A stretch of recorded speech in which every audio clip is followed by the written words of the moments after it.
Okay, then, I'd say hello, welcome to another program in the series, Homo Politicus. That's reaching you from Enterprise TV. And what we do is simple, interrogate the issues thrown up by contemporary Nigeria, just so you know.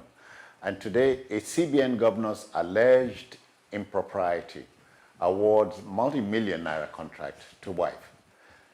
Now, let's tell you that the major job of the central bank is to stimulate growth, ensure inflation is low, and ensure financial stability. The central bank is never to make any individual rich. And so when a central bank governor is alleged to have awarded a multi-million naira contract to his wife, he has betrayed trust and committed acts of impropriety against the state. An EFCC witness who testified against embattled former CBN Governor Godwin Emefiele, alleging he awarded contracts worth hundreds of millions of naira to Architecon Nigeria Limited, a company where his wife, Margaret Omoyile, is listed as the director.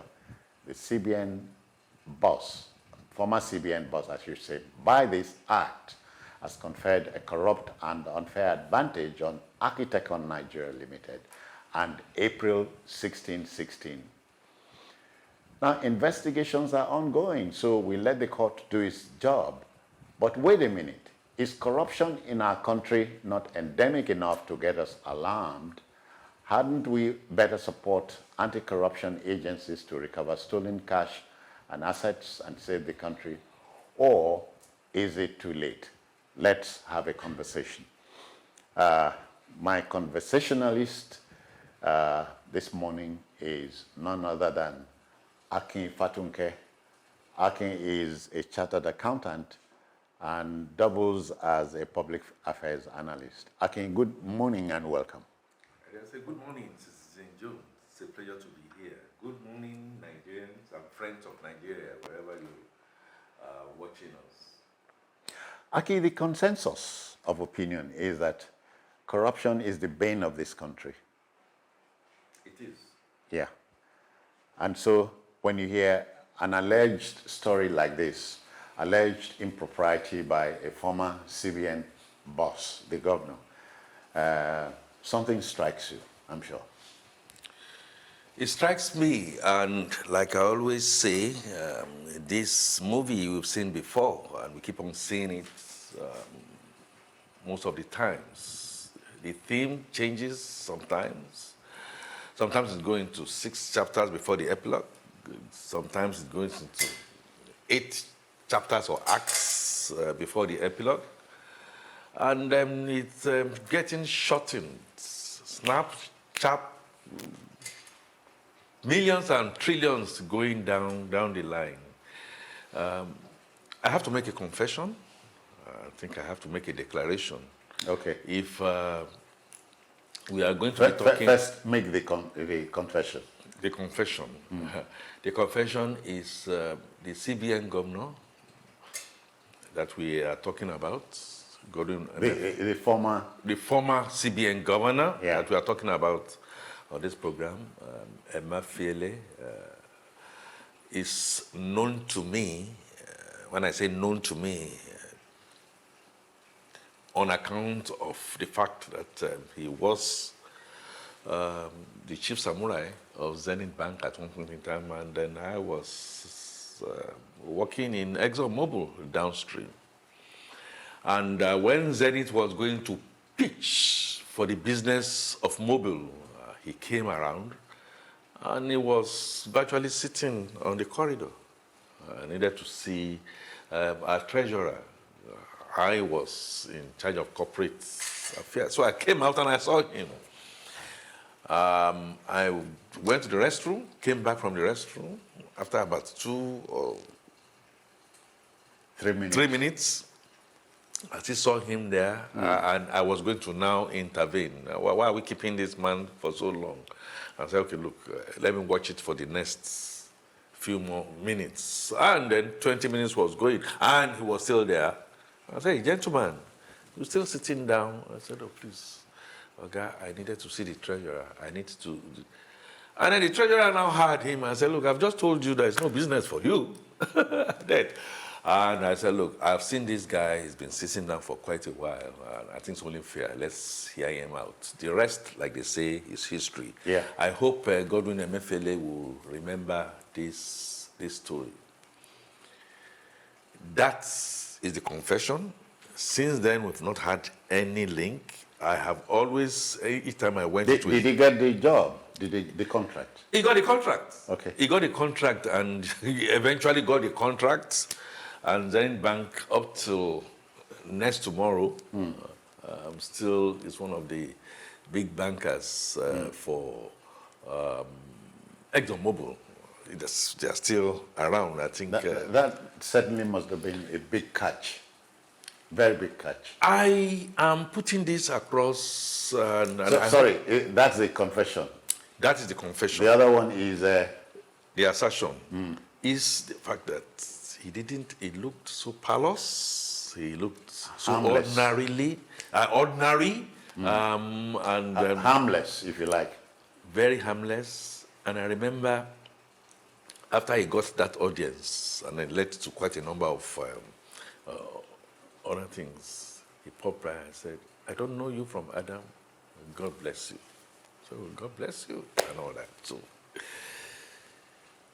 why I am putting this preface is to tell you that corruption or corruptive tendencies, they come from a bit of what you call a very harmless, woolly thing. Otherwise, the more harmless looking the predator is, the more likely...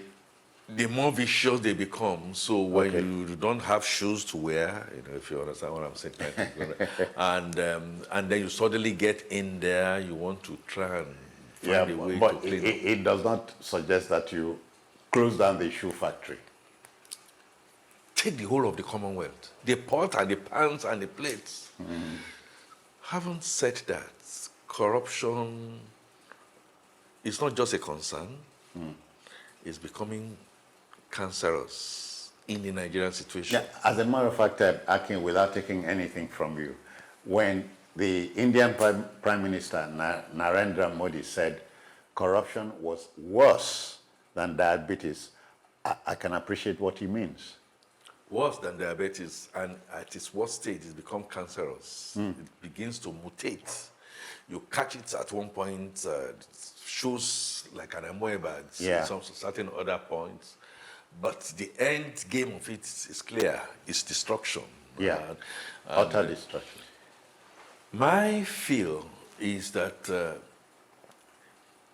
particular case we are looking at has something to do with ethics. You could have gone to business school, could have gone to banking, could have worked anywhere else without you going through the rudiments of ethics.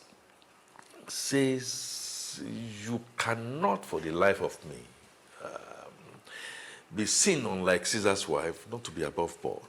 Whether it's going to be your wife, it's going to be your children, you cannot, for instance, be awarding yourself a contract. You cannot even be fronting through your friends to now be siphoning funds out, and then you pretend that you have gone through the procurement process, you've done the competitive bidding and all that. So at the end of the day... But sorry, this is not passing moral judgment. No. It's not passing moral judgment. Okay. It happens all the time. Emefiele is the case in point. Now, it happens so well.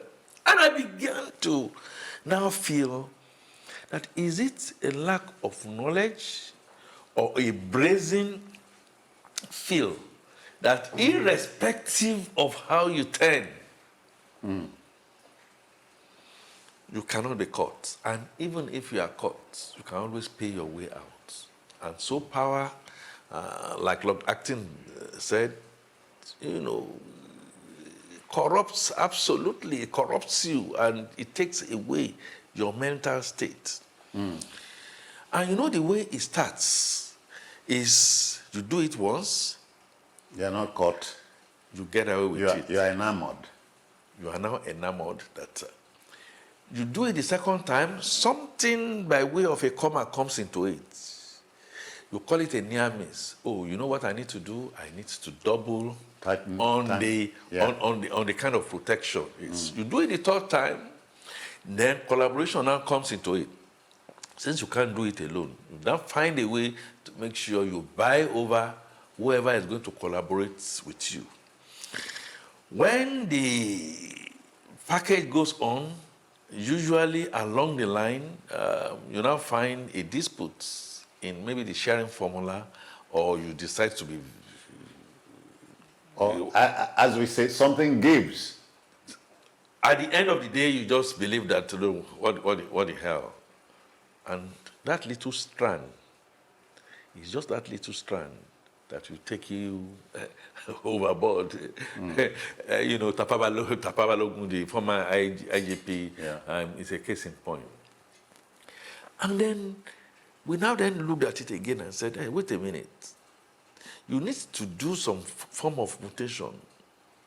In business school, what you read is that ethically, before you can even say you want to begin to either compete with your organization, or you want to give something out to your wife or your cronies, you make a declaration.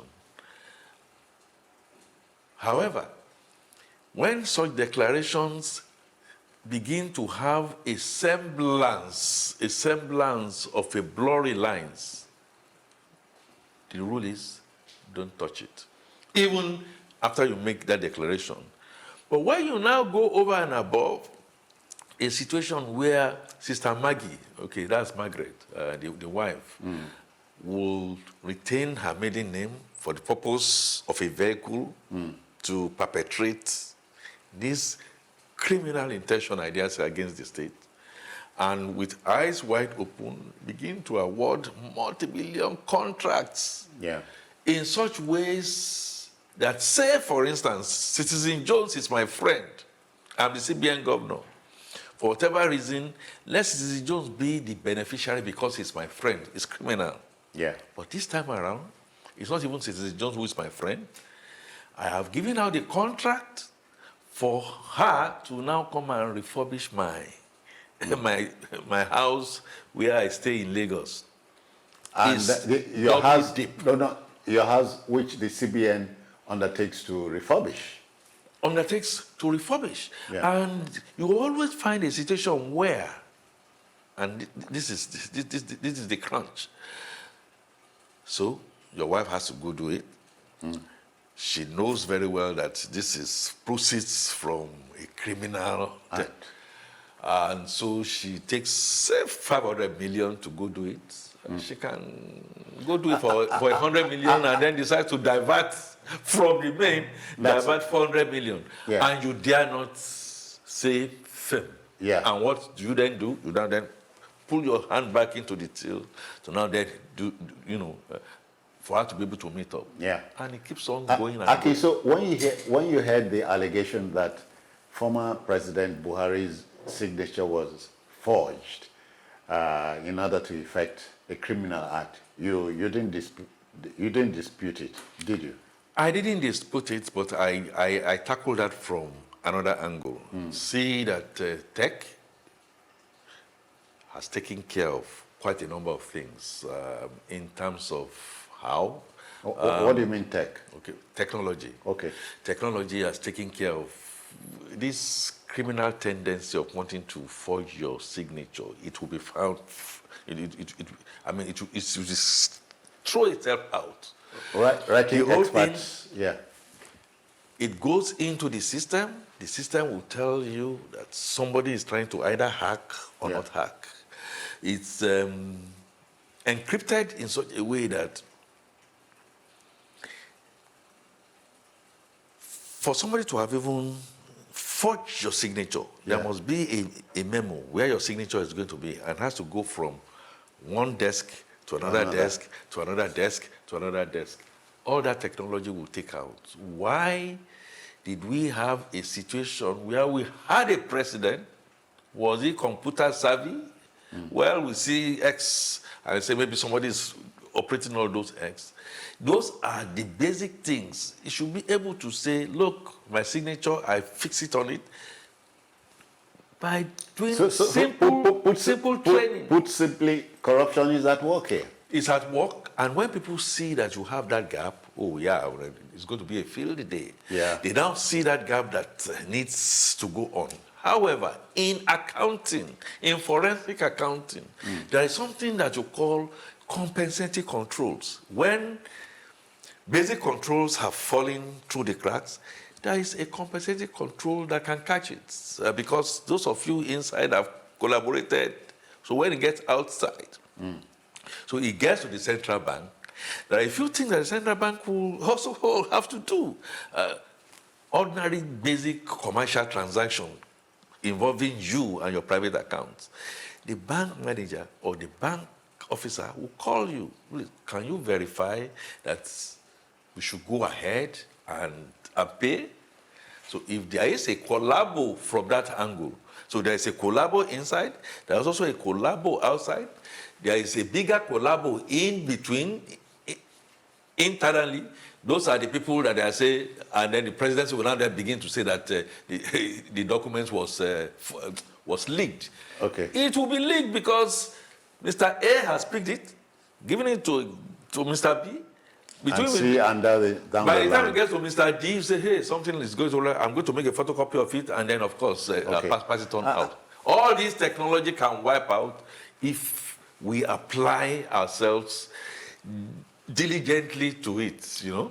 I think the layman is watching, just as the high-end man is also watching. Is it safe to say, therefore, given what you have told us, that an act of impropriety from a central bank is bound to pollute the whole system? Absolutely. Because the central bank is the banker's bank. The central bank is the hope of the last, virtually. So you can have what you call crime, you know, hacking here and there, 419, Yahoo, same principle.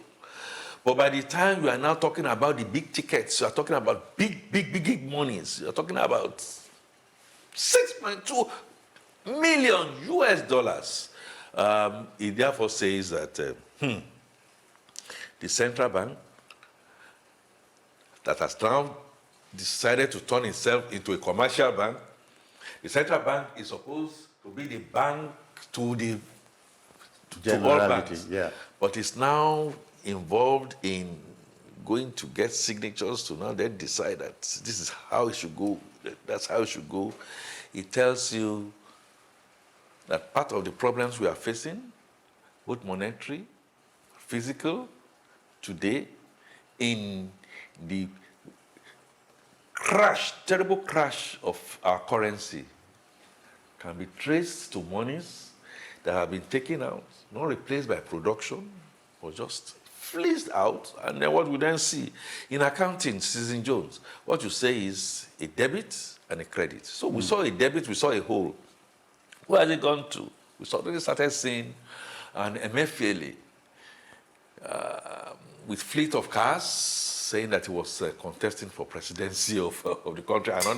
Another aspect of unethical, consideration. So the CBN Act does not support a thing like that. It's not possible. It's even against the external rules.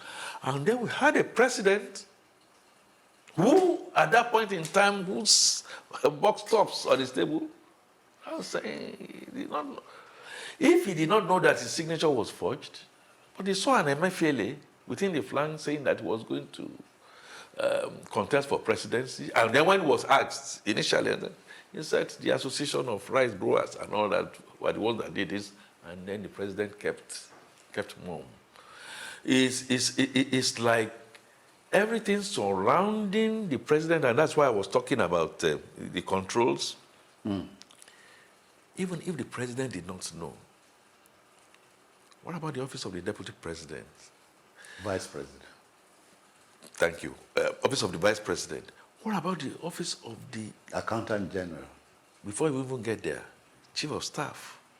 Okay. What about the office of the secretary to the government.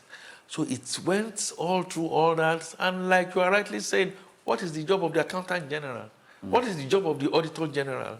We see situations where the auditor general, at least at one point in time, woke up from slumber and made some points about NNPC accounts, and nothing was done about it. So everybody just went to sleep. To say that corruption is endemic is understating it. It's cancerous. Okay. And some people are spoiling the banks with this cancer. So you now have a cancer patient. You know this cancer patient is going to die. Is it too late to tackle this cancer? Oh, we can tackle it if we have the will. Not only the political will, but the energy to now begin to wind things backwards. One of it, Citizen Jones, is what you call regulation. Yeah. Whereby certain things should just not happen. First will be Mr. President, Mr. Chief of Staff, the presidency itself. You must be well honed in simple technology. You should be able to know that we do not want to have paper trail. Whatever it is that's been approved at the council, or I want to approve, I've discussed it. It comes on my system, well encrypted, in a memo, and then I endorse that memo. So the first thing is training. The second one, of course, is even if we still want to crawl, we want to continue to make it manual, there are checks and balances. Each person within that train must make sure that they tick the box.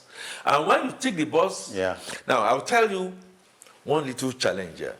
The boss is all big. I want you to go do this and all that kind of stuff. There has to be a way to say no. And that happened. When you say no, say, look, I have given you the last order, Mr. President. Obey it. Mr. President, I'm prepared to obey this order. Job. I don't think it is right, but if that is what you say, please put it in writing to me. That I have, I'll just do a little memo. I don't think it's right. I've given you my advice. But for exigencies that I cannot understand, you are asking that you override my advice and you want to go ahead. By all means, I will release it. Well, that's what I'm going to tell that. Can you reconcile all you have said now to the fact that we hardly punish anybody who infracts the law, impugns on laid down principles? It's going to be a contradiction in terms. Who is going to punish who? When all the dramatic personnel within the chain of command are all compromised, from the gate to the throne. So who is going to punish who? The police that have also been given something to keep quiet about it. But you are telling me it is not too late to begin to tackle this cancer. That is where citizens now comes into being. You know, along the line, Ali Baba and the 40 thieves, something will come in between them and they begin to quarrel. It happens all the time. Either because of the sharing formula or what. And when that lead comes, the citizens now then have to pick it up. What is happening here? It's not a matter of you just telling me that you are going to make a budget and buy a naval yacht or all that. We see it, we don't think it is right. It is not your place to do so. You should not do it. We begin to make a lot of noise. Now, there is a bit of a difference in what we are seeing now, even though corruption is still into high decibels, and what we were seeing then, in the sense that it goes, it's opaque, it's hidden, whether it's a budget padding, talking to trillions upon trillions of when money was money, it's gone. But now citizens are now making the right noise, the right decibel of disagreement, and then people are picking it up. So, Transparency International, the office of the citizens are now saying you must not do certain things. And when we see you in public, when we see you in public, part of it is to make a lot of shouts. We are hungry, we are not happy with you. I think we must begin to take this, drive this discussion home now. Going back to the embattled former CBN boss, have you heard the narration or the narrative that Godwin Emefiele is being haunted? I would have been surprised if I didn't hear it. Okay. And please go through corruption and the way it has now ossified itself into cancer that I've mentioned, right from even before 1960. So corruption is attempting to fight back? Not only attempting to fight back, even the citizens that are supposed to be saying, no, certain things should not happen, will now tell you that, no, this is our turn, please leave our boy alone. Remember, let's say, Alabesega, remember Ibori? So if this did not happen, I will be shocked. So if a Yoruba man now comes and then wants to do what Afolabi did, and that Obasanjo asked him in internal affairs at that time, no, you better leave him. It's persecution. Leaving the substance, do we have a case where the economy has been despoiled?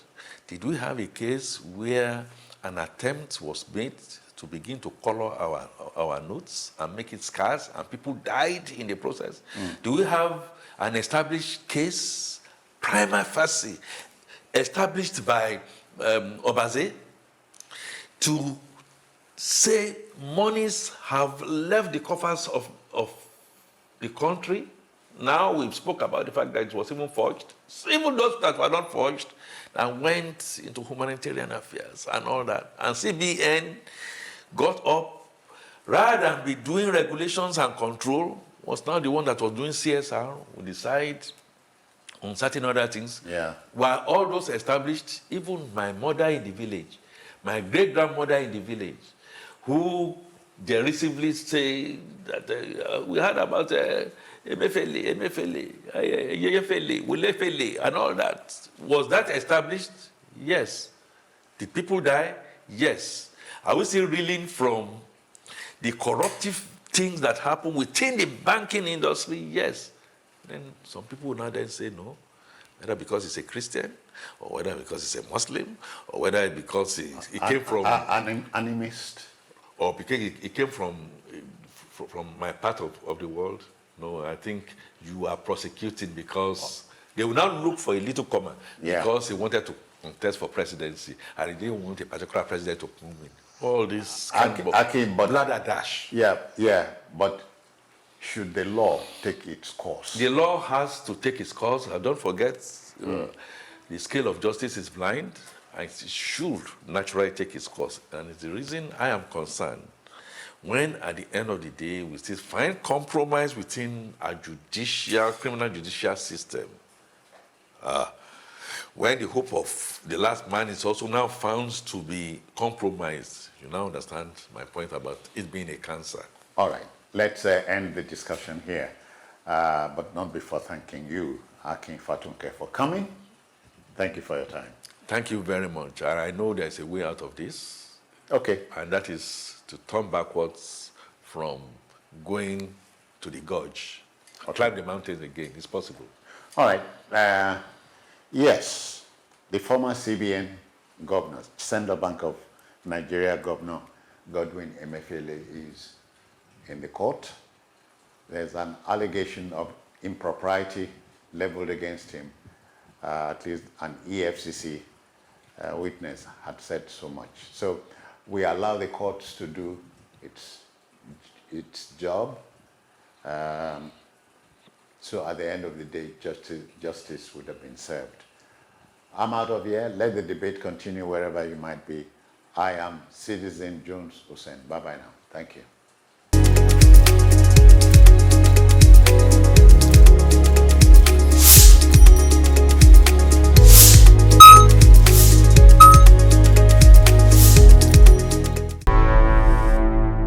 Enterprise TV, a tradition of truth.